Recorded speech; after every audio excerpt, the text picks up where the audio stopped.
What's going to make you sweat more? Standing out in 90-degree heat and 80% humidity, or on stage with 9 other candidates under the lights on national TV? I think that's an excellent question, and I'm going to pick 90-degree heat and 80% humidity, although it may be 90% humidity.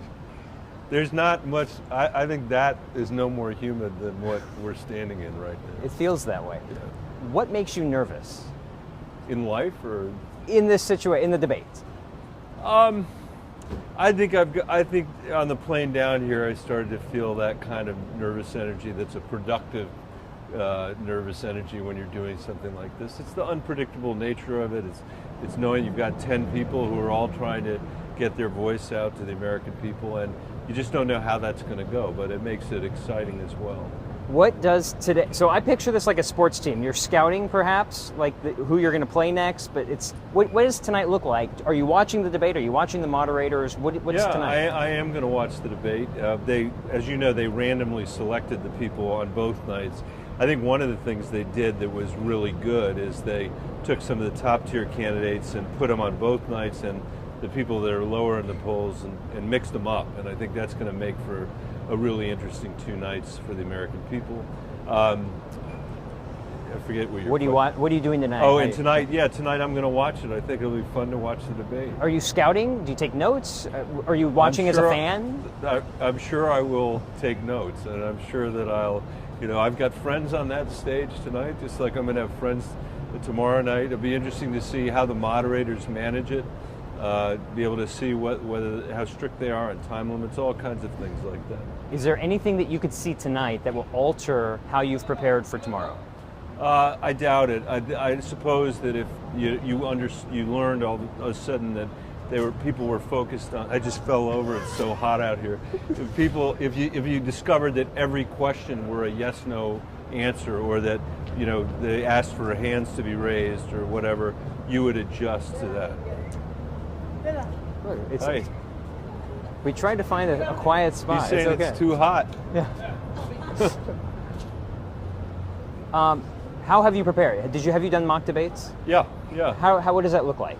For me, it looked like spending some time during the week at a middle school in Washington, D.C. near my house. I was back in the public schools again for the mock debate, and it was great. And whoever happened to be around, we were able to have people play different people and have me have the chance to answer questions. What's the point of, do you go back and watch it afterwards? Do you record it and watch it? Didn't watch it, but got feedback on what I said. I mean, usually for me, it won't come as a surprise to you. For me, the difficulty of getting everything into 60 seconds or 30 seconds can be a real challenge. How are you on that right now? Getting better, but there's always improvement to be made. Are the critiques from the staff what you say, how you say it, how you stand, when you interject? Well, needless to say, how I stand is a topic of a lot of discussion because I have a tendency to slouch. I'm trying not to do that right now. And it is hard because the energy is completely different when you're not actually going through it live, but I make an effort to try to make it like that. What I say, it's not usually the substance of it because they know what I believe and I believe what I believe, but how to say it, I can always say things better. I mean, I'm not a guy that comes up with glib lines all the time. Who's that a shot at? I wish that I were. It's not a shot at me. You're going to be on the stage second from the right. Right. Looking at the cameras. The fact that the fact that it's set up that way, it's based, again, this one wasn't random, this was based on polling. Right. I'm trying to ask the psychological question. Psychologically, my eyes, I believe, are drawn toward the center. Is this an unfair advantage to those who are higher in the polls visually because you're on the outside? I would have preferred that to be a random selection, but I don't think that's a particular advantage. We're all going to be on the stage with the chance to interact with one another, and that's what I hope happens tomorrow night, by the way. I hope that it is a real interaction among the candidates. I think that'd be more interesting for people at home and probably more interesting for us. What does success mean at the end of tomorrow?